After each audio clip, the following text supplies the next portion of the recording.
الحمد لله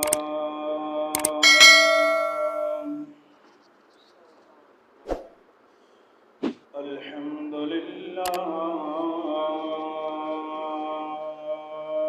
وكفى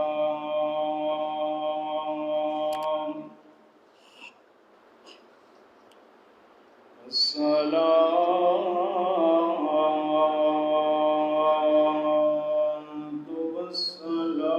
والسلام على سيد الرسل على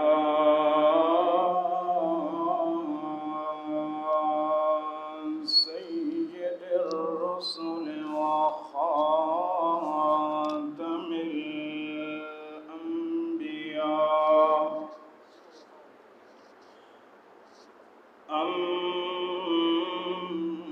أما بعد فأعوذ بالله من الشيطان الرجيم بسم الله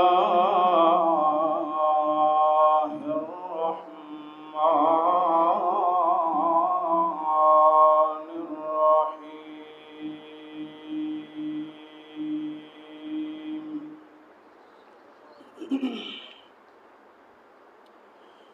فاعلم أنه لا إله إلا الله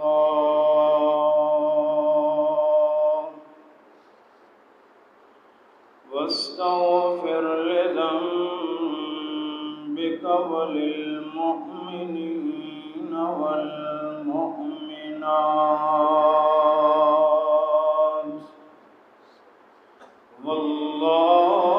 والله يعلم متقلبكم ومثواكم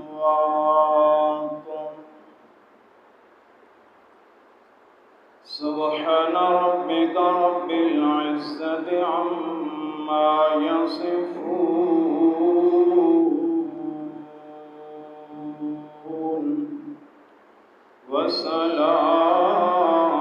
وسلام على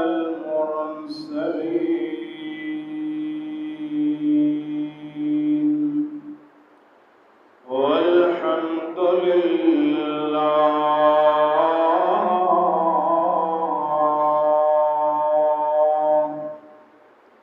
الحمد لله رب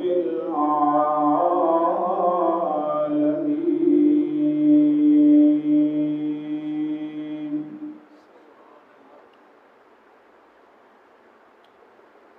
قالوا سبحانك لا علم لنا إلا ما علمتنا إنك أنت العليم الحكيم رب زدني علما رب زدني علما رب زدني علما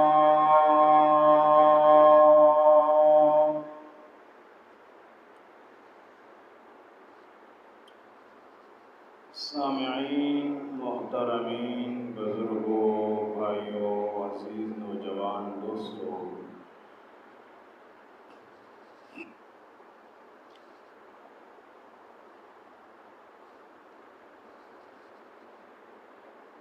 آج اس عظیم دن کے اندر ایک عظیم مقصد کی بات کرنے لگا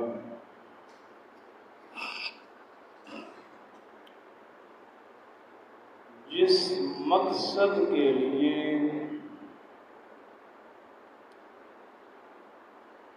اللہ نے ساری کی ساری کائنات بنائی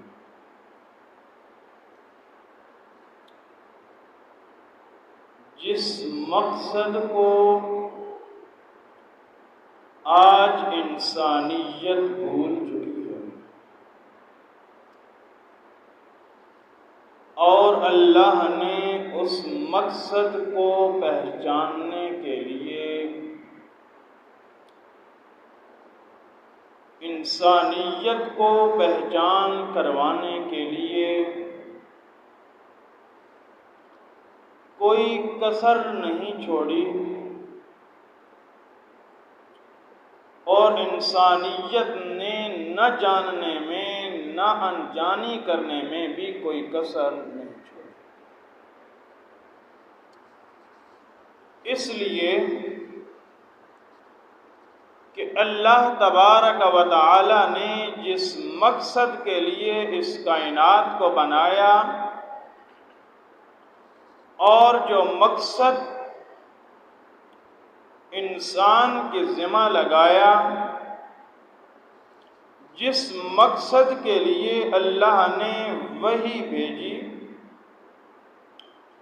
جس مقصد کے لیے اللہ نے انبیاء علیہم الصلوات و تسلیمات کی جماعت کا سلسلہ جاری کیا،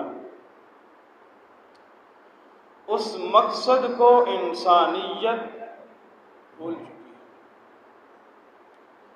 آج کسی نے اپنا مقصد دنیا، کاروبار، کوٹھی، بنگلہ، کار، جائیداد، زمینداری، کاشتکاری بنا رکھا ہے۔ کسی نے اس زندگی کے اندر عارضی، فانی، کمزور، حقیر، ذلیل زندگی کے اندر اپنی راہوں پر اپنے مقاصد کو اختیار کر رکھا، مگر اللہ نے جس مقصد کے لیے انسان کو پیدا کیا، انسان اس مقصد کو بھول چکا ہے۔ ہماری زندگی کے اندر دو چیزیں ہیں کامیابی کے لیے، کہ اگر ہم ان دو چیزوں کو اپنا لیں، یہ دنیا بھی کامیابی، آخرت میں بھی کامیابی۔ اگر دونوں نہ اپنائیں، دونوں میں سے ایک کو نہ اپنائیں، دنیا میں بھی خسارہ، آخرت میں بھی خسارہ۔ تو وقت کی قلت کی وجہ سے آپ کے سامنے وہ دونوں چیزیں تو بیان کرنی مشکل ہیں، لیکن ایک چیز اس جمعہ کے اندر بیان کروں گا اور ایک چیز اگلے جمعہ کو بیان کروں گا، اللہ کی توفیق کے ساتھ۔ انسان کی زندگی کا مقصد ہے لا الہ الا اللہ۔ کیا ہے؟ اور طرز زندگی ہے محمد الرسول اللہ۔ آج مقصد بیان کروں گا، اگلے جمعے کو طرز زندگی بیان کروں گا کہ اس مقصد کو پورا کیسے کرنا ہے، کس طریقے سے کرنا ہے، اور مقصد کیا ہے۔ اس کو اللہ پاک نے قرآن مقدس 27ویں سے پارے کے اندر پہلی سورت میں بیان فرمایا۔ وَمَا خَلَقْتُ الْجِنَّ وَالْإِنسَ إِلَّا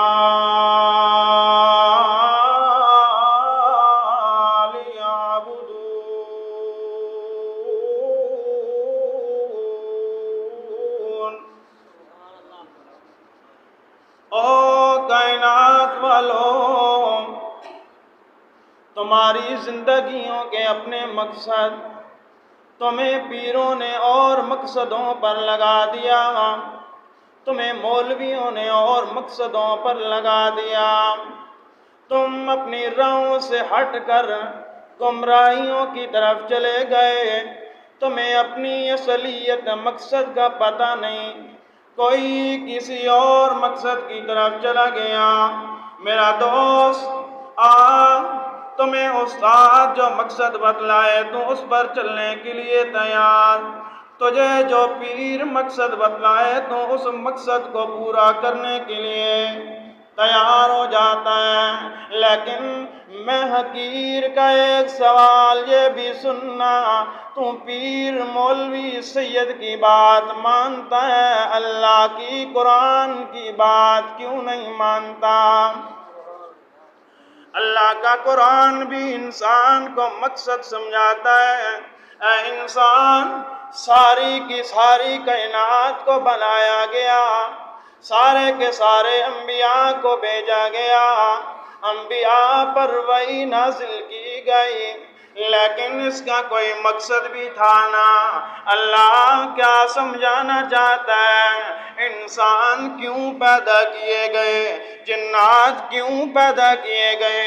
اللہ فرماتے ہیں پیروں سے اگر فرصت مل جائے تو میرا قرآن پڑھنا، اگر مولویوں اور سیدوں سے فرصت اور مہلت مل جائے تو میرے قرآن کو پڑھنا، تمہیں تیری زندگی اور تیری پیدائش کا مقصد پتہ چل جائے گا۔ اللہ فرماتے ہیں انسان ساری کائنات سے سب سے جدا ہو کر، سب سے تنہا ہو کر میرے قرآن کے ساتھ دل لگا، اور قرآن مقدس کو پڑھ، تجھے پتہ چل جائے کہ تیری پیدائش کا مقصد کیا ہے۔ اللہ کیا مقصد ہے؟ اللہ فرماتے ہیں ما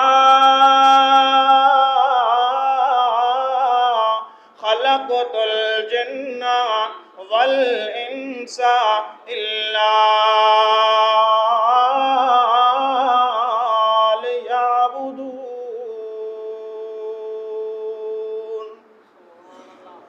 ترجمہ سنیے، اپنے مقصد کو پہچانیے، دنیا کے جنگلوں سے نکلیے، فرمایا ما خلقت الجن والانس الا لیعبدون۔ ہم نے نہ انسانوں کو جنوں کو کسی اور مقصد کے لیے نہیں پیدا کیا۔ اللہ کس مقصد کے لیے پیدا کیا؟ اللہ فرماتا ہے الا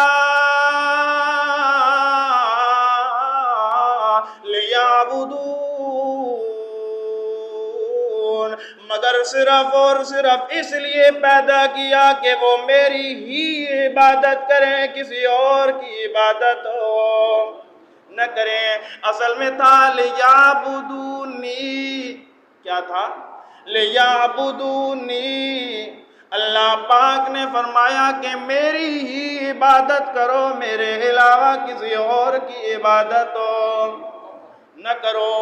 میرا دوست، یہی معنی، یہی مفہوم ہمارے پیارے پیغمبر محمد الرسول اللہ صلی اللہ علیہ وسلم نے بھی آ کر سمجھایا۔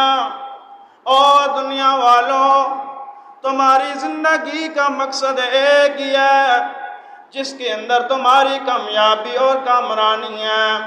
اگر اس مقصد کو نہیں پہچانو گے، اس مقصد کو نہیں مانو گے، خسرت دنیا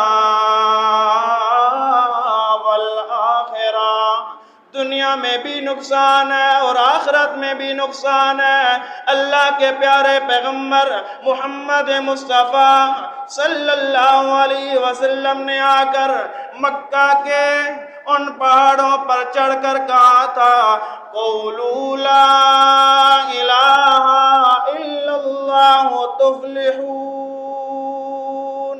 لوگو لا الہ الا اللہ پڑھ لو تفلحون، کامیاب ہو جاؤ گے۔ کیا ہو جاؤ گے؟ کامیاب ہو جاؤ گے۔ لا الہ الا اللہ پڑھ لو۔ تو میرا دوست، پتہ چلا کہ انسان کی زندگی کا مقصد وہ نہیں جو ہم نے بنا رکھے۔ بچوں کو سکول کی تعلیم دو، یونیورسٹیوں کی تعلیم دو، کھانے اچھے ہوں، سونے کے لیے بستر اچھے ہوں، مقصد یہ نہیں۔ مقصد یہ ہے کہ اللہ فرماتے ہیں لیعبدون، تاکہ بندے میری عبادت کریں۔ تو مجھے بتلاؤ، یہ جو جنگل کے اندر جانور ہیں، اللہ نے ان کو اپنی عبادت کے لیے نہیں پیدا کیا، مگر اللہ ان کو رزق دیتا ہے۔ اور جو انسان اللہ کی اس بات پر عمل کرے تو کیا اللہ اس کو رزق نہیں دے گا؟ دے گا۔ تو ہمیں چاہیے نا کہ ہم دنیا کو اپنے دل کے اندر نہ ڈال دیں، محبت دنیا کے ساتھ نہ لگائیں، بلکہ محبت اس مقصد کے ساتھ ہونی چاہیے جس مقصد کے لیے اللہ نے انسان کو پیدا کیا۔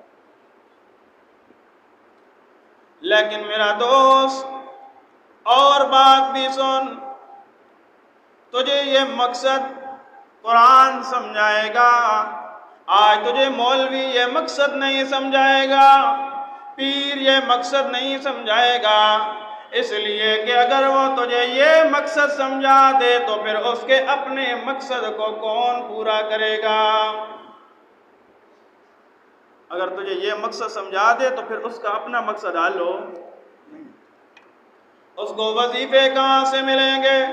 اس نے تیرا مقصد بنا لیا کہ تیرا کوئی فوت ہو جائے تو کل کیا کر یہی تیرا مقصد، چیزیں کیا کر یہی تیرا مقصد، ان کی قبروں پر قرآن پڑھا کر یہی تیرا مقصد، کل خانیاں کیا کر یہی تیرا مقصد۔ لیکن اگر قرآن پڑھ کے سنائے، دنیا والوں کو بتلائے کہ دنیا والوں تمہاری پیدائش کا مقصد یہ ہے کہ تم صرف اللہ کی عبادت کرو، تو پھر اس مولوی کے اپنے پیٹ کا مقصد پورا نہیں ہوتا، جس کی وجہ سے آج تجھے مولوی اس کی پیدائش کا مقصد نہیں بتلائے گا، پیر نہیں بتلائے گا۔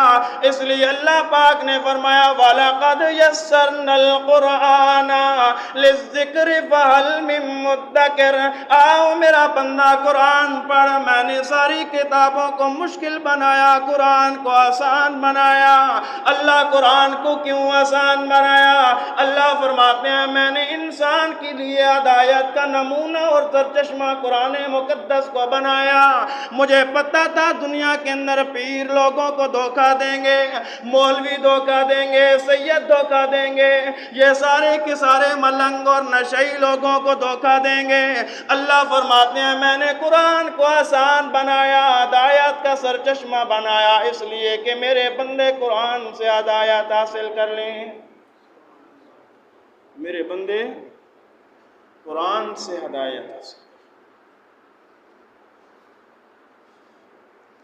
اللہ پاک نے انسان کے اس مقصد کو سمجھانے کے لیے پوری کائنات کو بنایا۔ اس مقصد کو سمجھانے کے لیے پوری، آپ نے سنا ہے اور سنتے ہو اور بیان کرتے ہو، اور یہ بھی سنو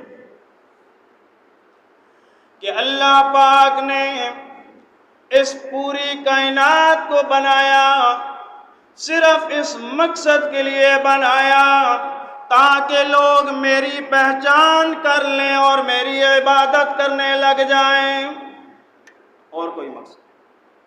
اور یہ جو تم نے روایت سنی ہے کہ اللہ پاک نے کائنات کو بنایا محمد الرسول اللہ کے لیے، یہ بالکل من گھڑت اور جھوٹ ہے، کوئی حقیقت نہیں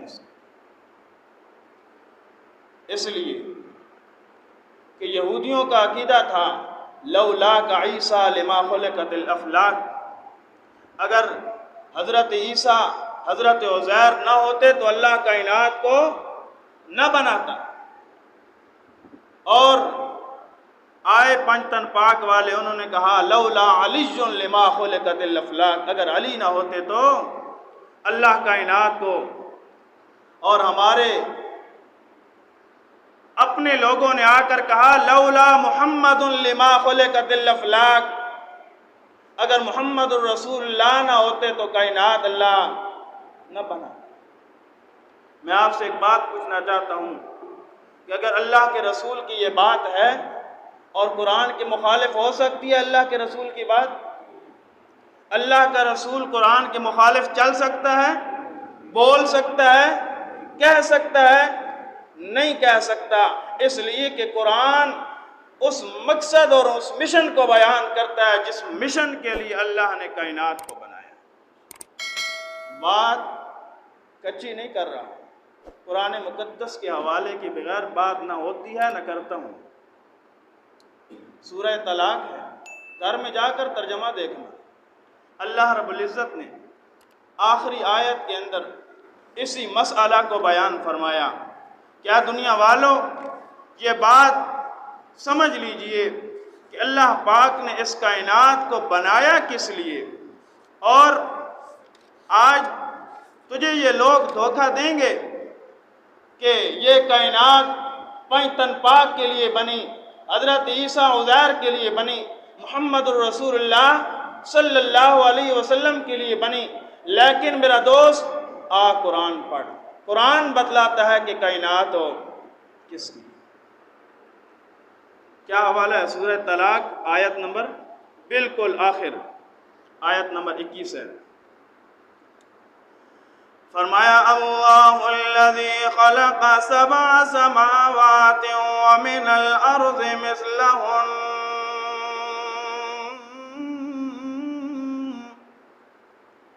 يتنزل الأمر بينهن لتعلموا أن الله على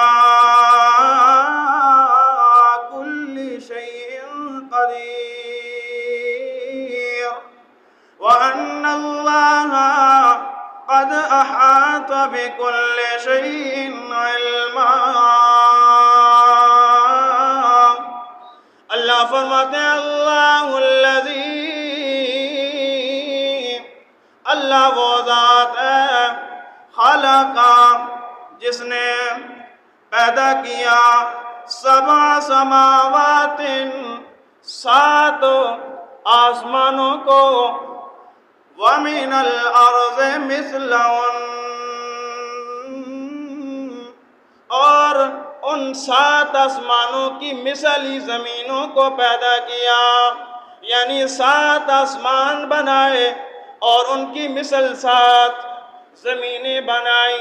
فرمایا 7 اور 7 14، انہی کو کہا جاتا ہے اللہ نے 14 طبق کی کائنات بنائی۔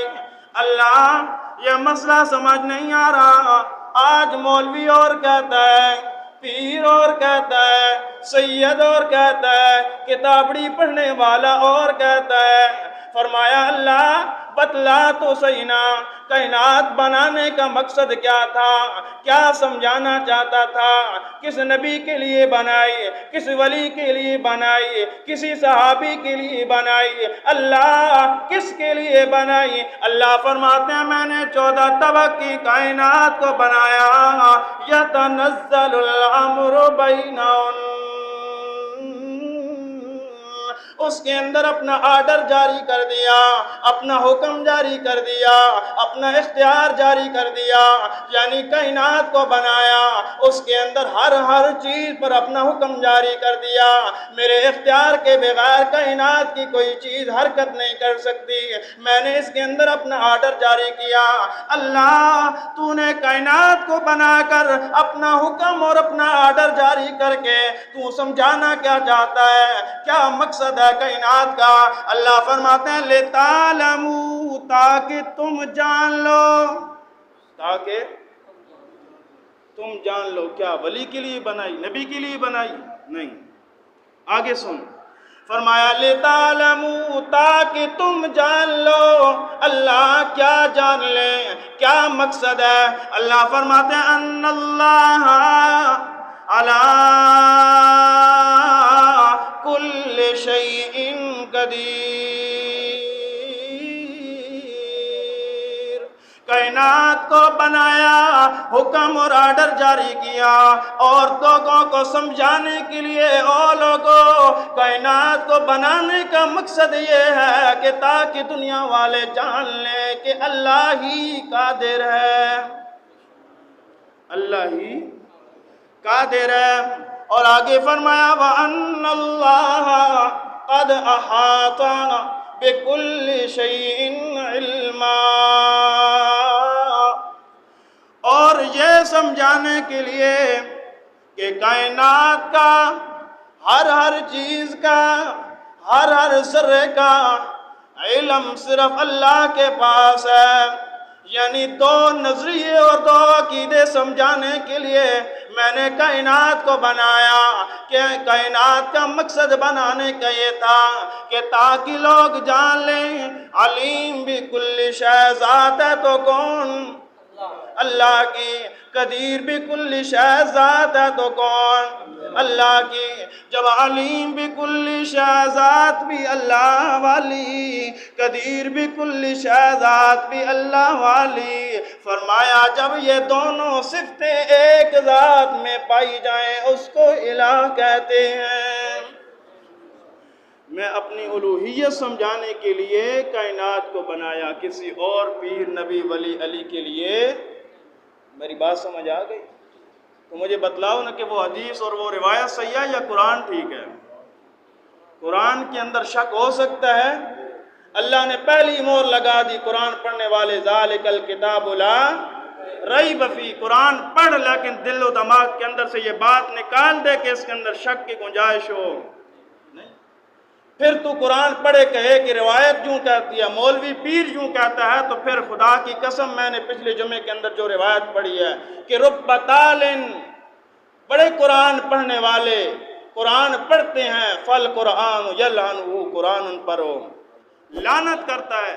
کیوں لعنت کرتا ہے؟ کہ اس لیے کہ اس نے قرآن کی عظمت اور عزت کو نہیں پہچانا۔ قرآن کی عظمت اور عزت ہے ہی یہ کہ انسان کے سامنے جب قرآن کی بات آ جائے ساری کائنات کو چھوڑ دے، قرآن کے ایک لفظ کو چھوڑنے کے لیے تیار۔ ساری عزتیں کر قرآن کی، سارے ادب کر، چوم کر رکھ، اونچی جگہ پر رکھ، غلاف ریشم کے کپڑے کے چڑھا، لیکن قرآن کے مد مقابل مولوی پیر سید روایت مانتا ہے، قرآن پڑھتا جائے گا، قرآن تجھ پر لعنت کرتا جائے گا۔ قرآن کی سب سے بڑی عظمت اور شان یہ ہے کہ قرآن کا مسئلہ آ جائے، کائنات چھوڑنی پڑے چھوڑ دے، کائنات چھوڑنی پڑے چھوڑ دے، رشتہ داری چھوڑنی پڑے چھوڑ دے، ماں باپ چھوڑنے پڑے چھوڑ دے، لیکن قرآن کے مسئلے کو کبھی نہ چھوڑ۔ تو پتہ چلا کہ اللہ پاک نے انسان کی مقصد، زندگی کے مقصد کے لیے پوری کائنات کو بنایا، پوری کائنات کو بنایا۔ صرف کائنات کو انسان کی زندگی کے مقصد کی پہچان کروانے کے لیے نہیں، میرا دوست، جتنے رسول آئے سارے رسولوں کے آنے کا مقصد بھی یہی تھا کہ انسان کو اس کی تخلیق کا مقصد پتہ چلا۔ سورۃ الانبیاء ہے، 17 سے 12 ہے۔ اللہ فرماتے ہیں وَمَا أَرْسَلْنَا مِن قَبْلِكَ مِن رَّسُولٍ إِلَّا نُوحِي إِلَيْهِ أَنَّهُ لَا إِلَٰهَ إِلَّا أَنَا فَاعْبُدُونِ۔ اے میرا محبوب پیغمبر، یہ انسانیت کی پیدائش کا مقصد اتنا اہم مقصد ہے کہ میں نے تجھ سے پہلے بھی جتنے رسول بھیجے ان کے اوپر میں نے ایک ہی وحی کی ہے۔ اللہ کون سی وحی کی؟ فرمایا الا یوحی الیہ انہ لا الہ الا انا فاعبدون۔ او میرے پیغمبروں، او میرے رسولوں، او میرے نبیوں، جا کے کائنات والوں کو بتلا دو تمہارا اور کوئی مقصد نہیں ہے، صرف یہی مقصد ہے کہ اللہ کے علاوہ کوئی اور الہ کوئی نہیں، اللہ کے علاوہ کوئی اور حاجت روا و مشکل کشا کوئی نہیں، کوئی قسمتوں کو کھوٹی کرنے والا، کوئی کھوٹی قسمتوں کو کھری کرنے والا، کوئی داتا، کوئی گنج بخش، کوئی غریب نواز، کوئی غوث اعظم کوئی نہیں۔ فرمایا لا الہ الا وہ ایک ہے اور کوئی الہ نہیں۔ اللہ تجھے الہ ماننے والوں کی ڈیوٹی کیا ہے، ذمہ داری کیا ہے، مقصد کیا ہے؟ فرمایا جب میری الوہیت کا اقرار کر لیں، جب میری الوہیت اور ربوبیت کا اقرار کر لیں، پھر فرمایا فَاعْبُدُونِ، بس میری ہی عبادت کریں، میرے علاوہ کسی اور کی عبادت نہ کریں۔ میرا دوست، اللہ کے پیارے پیغمبر کے آنے کا مقصد بھی یہ تھا کہ دنیا والوں کو اللہ کی عبادت میں لگا دیں۔ کائنات بنانے کا مقصد بھی یہ تھا کہ اللہ کی پہچان ہونے کے بعد کائنات والے اللہ کی عبادت کرنے لگ جائیں۔ میرا دوست، سارے کے سارے پیغمبروں کے اوپر جو وحی نازل ہوئی، اللہ فرماتے ہیں سورہ نحل کے اندر دوسری آیت کے اندر، يُنَزِّلُ الْمَلَائِكَةَ بِالرُّوحِ مِنْ أَمْرِهِ عَلَى مَنْ يَشَاءُ مِنْ عِبَادِهِ أَنْ أَنْذِرُوا أَنَّهُ لَا إِلَهَ إِلَّا أَنَا فَاتَّقُونِ۔ میں نے جو جبرائیل امین کو وحی دے کر بھیجی ہے، فرمایا من امری، اپنے حکم کے ساتھ۔ پتہ چلتا ہے کہ زمین پر جبرائیل بھی اترتا ہے تو کس کے حکم سے؟ اللہ کے حکم سے۔ آگے فرمایا علی من یشاء، جس پر چاہتا ہوں اسی پر بھیج دیتا ہوں۔ تو وہ بات بھی غلط ہو گئی نا جو کہتے ہیں کہ جبرائیل نے آنا علی پر تھا، آ نبی پر گیا۔ اللہ فرماتے ہیں میرے حکم سے نازل ہوتا ہے، میرے حکم سے زمین پر اترتا ہے، علی من یشاء من عبادہ، اور اترتا بھی ہے اس آدمی کے پاس آتا ہے جس کو اللہ چاہتا ہے، جس کے بارے میں اللہ حکم دیتا ہے کہ فلاں کے پاس وحی لے کر جانا ہے، جبرائیل بھی اسی کے پاس آتا ہے۔ اگر ایک بار بھول کر علی کے علاوہ نبی کے اوپر وحی لے آیا تو اللہ نے تنبیہ کیوں نہیں کی؟ تو میرے دوستو یہاں پر پھنس کر کہتے ہیں اللہ بھول جاتا ہے۔ عقیدہ بدع یہاں سے شروع ہوتا ہے۔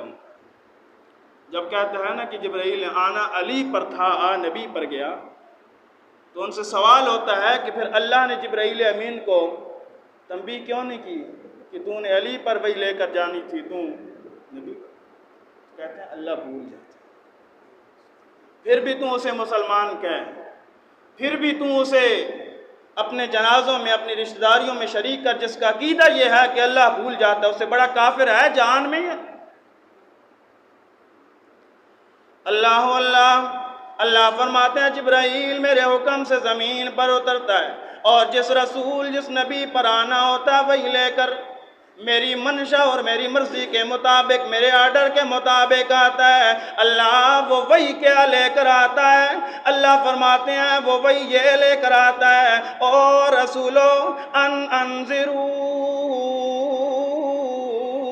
انہ لا الہ الا انا فاتقون۔ جبرائیل کی وحی کا خلاصہ بھی یہی ہے کہ اللہ کے علاوہ کوئی اور الہ کوئی نہیں ہے۔ تو میرا دوست کلمے کا معنی سمجھ آیا، لا الہ الا اللہ، نہیں ہے کوئی الہ مگر ایک ہی اللہ الہ ہے۔ کلمے کا ایک اور معنی سمجھاتا ہوں، کائنات اگر محمد رسول اللہ کے لیے بنی ہے تو پھر وہ حدیث کہاں جائے گی جس میں پیارے پیغمبر نے خود فرمایا لا تقوم الساعة حتى لا يقال الا اللہ اللہ۔ او کائنات والو، اس وقت تک قیامت قائم نہیں ہوگی جب تک میرا کوئی بندہ اللہ اللہ کہنے والا نہیں رہے گا۔ جب تک میرا بندہ لا الہ الا اللہ کہنے والا ہے تو قیامت تک نہیں آ سکتا، اور جب نہیں رہے گا تو پھر قیامت ہو۔ تو پھر مجھے بتلاؤ نا کہ یہ کائنات مسئلہ توحید کے لیے بنی ہے یا کسی نبی کے لیے بنی ہے؟ بولو شابہ، کس کے لیے بنی ہے؟ مسئلہ توحید کے لیے۔ اللہ نے اپنی پہچان کروانے کے لیے اس کائنات کو بنایا ہے۔ کیا وجہ ہے آج تو اپنے مقصد کو بھول چکا ہے؟ مقصد تیرا یہ تھا کہ تو لا الہ الا اللہ پڑھتا تو صرف کس کی عبادت کرتا؟ اللہ کی عبادت کرتا، آج تو نے اپنے مقصد کو بھول چکا ہے۔ کیا وجہ ہے میرا دوست؟ وجہ بہت زیادہ ہیں، چند وجوہات ذکر کرتا ہوں۔ ایک وجہ یہ ہے کہ ہم عربی نہیں ہیں، ہم اجمی ہیں، ہم پاکستانی ہیں، کلمہ عربی میں اور ہماری زبان اجمی ہے۔ کلمہ کون سی زبان میں؟ عربی میں، اور ہماری زبان اجمی، پاکستانی، پنجابی۔ تو آج تک ہمیں مولویوں نے کلمے کا معنی نہیں سمجھایا۔ کہتے ہیں یار تم نے بھی پڑھا لا الہ الا اللہ، ہم نے بھی پڑھا لا الہ الا اللہ، بس مسلمان ہو گئے۔ نہیں میرا دوست، کلمہ پڑھنے سے اگر کوئی مسلمان ہوتا، عبداللہ ابن ابی کبھی منافق ہو کر نہ مرتا، اور اللہ کی طرف سے یہ اعلان نہ ہوتا استغفر لہم او لا تستغفر لہم ان تستغفر لہم 70 مرہ، وہ بھی کلمہ پڑھتا تھا، لیکن اللہ نے فرمایا اے میرا محبوب پیغمبر، ایک مرتبہ نہیں 70 مرتبہ بھی تو اس کے لیے استغفار کر، اس کی بخشش ہو۔ پتہ چلتا ہے کہ کلمہ پڑھنے سے انسان مسلمان ہو۔ آج ہمارے ہاں یہ روٹین اور رواج ہے کہ لوگ کہتے ہیں کہ اقرار باللسان و تصدیق بالقلب، یہی ایمان ہے، لیکن اس کے اندر ایک اور بات ہے جو نہ مولوی بیان کرتا ہے نہ مولوی کو سمجھ آتی ہے۔ اقرار باللسان، زبان سے اقرار کرنا، تصدیق بالقلب، دل سے تصدیق کرنا، یہ ایمان ہے۔ بات ادھوری ہے۔ کیا ہے؟ پوری بات یہ ہے کہ اقرار باللسان، زبان سے اقرار کر، و تصدیق بالقلب، زبان سے اقرار کرنے کے بعد دل سے تصدیق تب کر جب تمہیں سمجھ آ جائے۔ جب تمہیں آج ہم نے سمجھا جو نہیں ہے، اس لیے کہتے ہیں لا الہ۔ جنہوں نے سمجھا تھا انہوں نے کہا اللہ تو اپنی طرف سے ہمارے اوپر عذاب بھی نازل کرتا ہے، ہم ماننے کے لیے تیار ہیں۔ یہی تو وجہ ہے، یہی تو المیہ ہے میرا دوست۔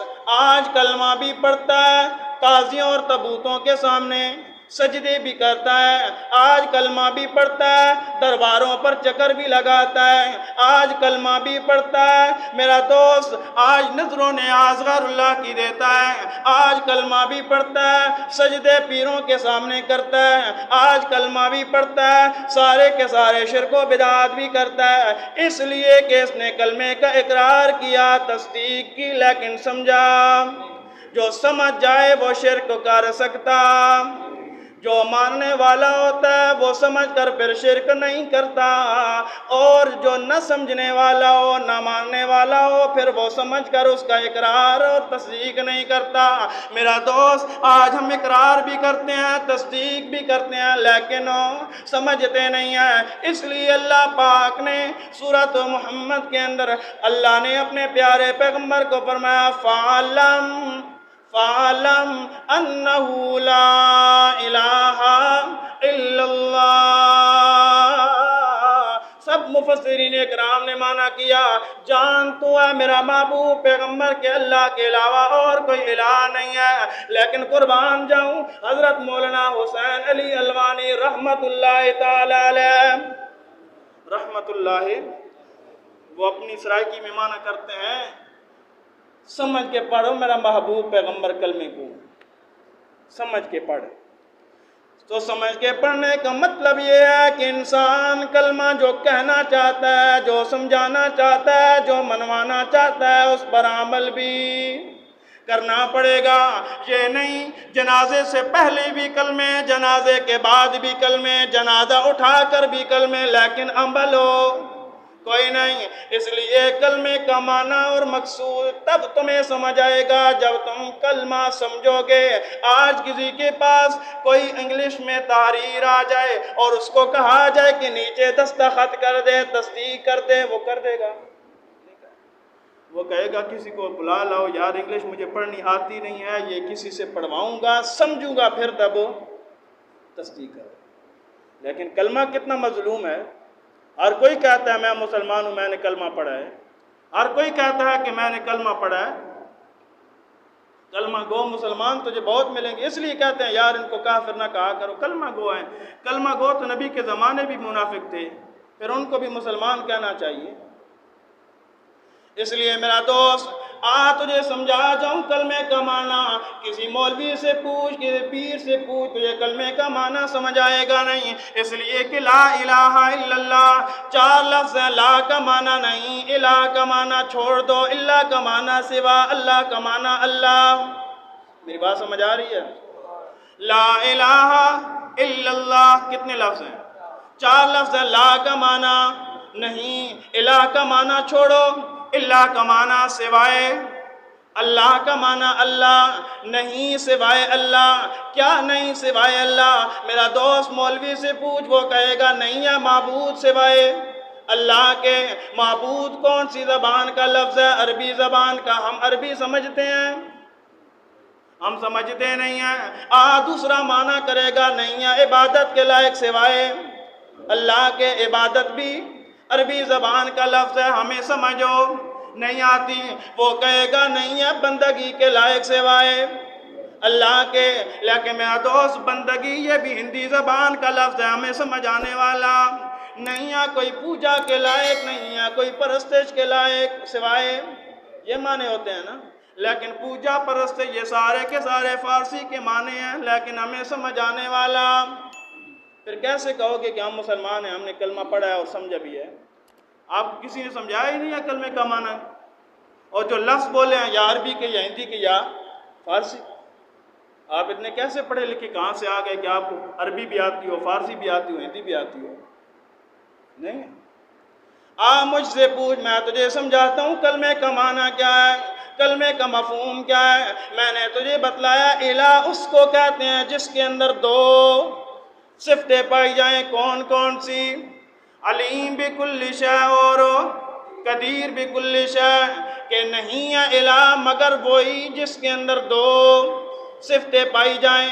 اللہ پاک نے الہ کا معنی سمجھایا سورہ آل عمران کی 4 آیت کے اندر، سورہ طٰہٰ کے اندر، سورہ قصص 20ویں پارے کے اندر جا کر یہ ساری کی ساری آیتیں دیکھنا۔ ان کے اندر اللہ پاک نے 2 صفتوں کو بیان کرنے کے بعد فرمایا، پہلی صفت فرمایا ان اللہ لا یخفی علیہ شیء فی الارض ولا فی السماء۔ او کائنات والو، میرے علم کا حال یہ ہے کہ ساری کائنات میرے سامنے ہے، مجھ سے کوئی چیز ذرا برابر بھی آسمان و زمین سے مخفی نہیں ہے۔ آگے فرمایا هو الذی یصورکم فی الارحام کیف یشاء۔ میری قدرت کا حال اور کامل یہ ہے کہ میری قدرت اتنی ہے کہ میں تمہاری تصویریں بناتا ہوں فی ظلمات 3 3 اندھیروں کے اندر، ماں کے رحم کا اندھیرا 1، ماں کے رحم کے اندر جھلی کا اندھیرا 2، پیٹ کا اندھیرا 3 3 اندھیروں میں بغیر پردوں کے، بغیر اندھیروں کے۔ فرمایا مجھے کسی چیز کی پرواہ نہیں ہے، میری قدرت کا حال یہ ہے کہ میں تمہارے نقشے بناتا ہوں اندھیروں میں، اندھیرا بھی 1 نہیں 3 اندھیرے۔ فرمایا جب میری قدرت کا حال یہ ہے، کائنات کا ہر چیز میرے سامنے، اور میرے علم کا حال یہ ہے کہ ساری کائنات میرے سامنے، کوئی چیز مخفی نہیں ہے۔ میری قدرت کا حال یہ ہے کہ تمہاری تصویریں بناتا ہوں تمہاری ماؤں کے رحموں میں، اور تصویریں بھی ایسی بناتا ہوں اربوں کھربوں کروڑوں لوگ آپ دیکھو گے، یہ چہرے کا نقشہ دیکھو، یہ وجود کا یہ حصہ دیکھو، کتنا چھوٹا سا حصہ ہے، کتنا چھوٹا سا حصہ ہے۔ میں اکثر یہ کہا کرتا ہوں کہ نقشے بنانے والے 10 مرلے کی زمین ہو، نقشہ بنانے والا نقشہ 10 بنائے گا 20 بنائے گا، کہے گا بابا اس کے علاوہ اور نقشے نہیں بنتے۔ اللہ کی قدرت کا حال دیکھو، کتنی بڑی زمین ہے، منہ کا حصہ کتنا ہے، 1 کنال ہے، فٹ بھی نہیں ہے، اور اللہ نے کتنے نقشے بنائے، ایک نقشہ دوسرے نقشے کے ساتھ ملنے والا نہیں ہے۔ اللہ فرماتے ہیں جب علم بھی میرا مان، قدیر بکل شیء بھی مجھے مان، پھر لا الہ الا هو العزیز الحکیم۔ پھر سن لینا، جب قدیر بھی میری ذات، علیم بھی میری ذات، لا الہ الا هو العزیز الحکیم، پھر اور کوئی الہ، جب اور کوئی الہ نہیں ہے تو پھر عبادت کے لائق بھی کوئی نہیں ہے۔ کلمے کا معنی سمجھ آیا، لا الہ نہیں کوئی، یعنی الہ اس کو کہتے ہیں جس کے اندر دو صفتیں پائی جائیں، اور جس کے اندر دو صفتیں پائی جائیں اسی کی عبادت کی جاتی ہے، اسی کی عبادت کی جاتی ہے، اور عبادت بھی اسی کی جاتی ہے جس میں دو صفتیں پائی جائیں، جس میں دو صفتیں پائی جائیں وہ الہ ہوتا ہے۔ میرا دوست، کلمے کا معنی مفہوم سمجھنے کے لیے آسان بات یہ ہے، اگر تو کوئی کام بھی کرے گا جس کے لیے کر رہا ہے، تیرے ذہن کے اندر دو عقیدے اور نظریے ہونے چاہیے، ایک علیم بکل شیء، ایک قدیر بکل شیء۔ اگر کوئی بھی نیک عمل کرے گا، اگر یہ دو عقیدے اللہ کے متعلق رکھ کر کوئی نیک عمل کرتا ہے، وہ عبادت کس کی بن جائے گی؟ اللہ کی بن جائے گی۔ اگر 11ویں کا دودھ دیتا ہے، اگر وہ 11ویں کا دودھ دیتا ہے اور نظریہ یہ رکھتا ہے کہ اگر دوں گا تو نفع دے گا شیخ عبد القادر جیلانی، اگر نہیں دوں گا تو پھر نقصان دے گا شیخ عبد القادر جیلانی، دوں گا دیکھنے والا یعنی عالم الغیب بھی ہے شیخ عبد القادر جیلانی۔ فرمایا یہ دو نظریے عبادت شیخ عبد القادر جیلانی کی بنا دیں گے۔ فرمایا جب عبادت مخلوق کی بن جائے گی یہ شرک بن جائے گا، اللہ کی عبادت بنے گی تو پھر تو یہ نفع بھی ہوگا تو یہ فائدہ بھی ہوگا۔ میرا دوست، کلمے کا معنی اور مفہوم سمجھنا ہو تو آیا کر توحید سنت مسجد کے اندر اشاعت التوحید والوں کے پاس آیا کر، ان کا مشن بھی یہی ہے، ان کا مقصد بھی یہی ہے، ساری کائنات کو در در سے ہٹا کر ایک در کے ساتھ جوڑ دیا جائے۔ اللہ پاک